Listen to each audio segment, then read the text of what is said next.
Go ahead. So here we have Festuca Grass, and you know, they don't always do that well, and they're not that long lived, and they do come back sometimes. They need to be cut back at least once a year. But some of the grass families, they're not meant to last for 20 to 30 years. They're several years, and then they get replanted, and they kind of have a turnover or shelf life, if you will. But they add a lot to the landscape. They're virtually zero maintenance, and they're not very expensive to buy.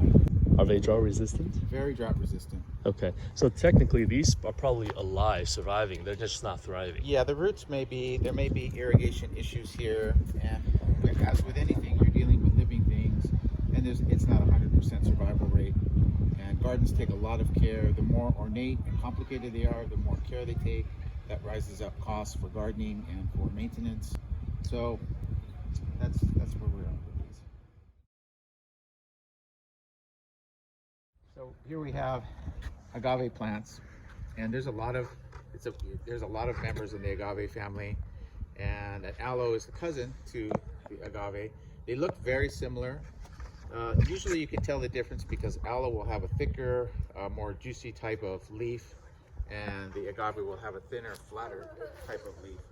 They both can have the thorns on the end, but unless you're into gardening, you may not be able to tell immediately, but as you visit nurseries, botanical gardens, you can kind of get familiarized and you'll be able to tell the difference.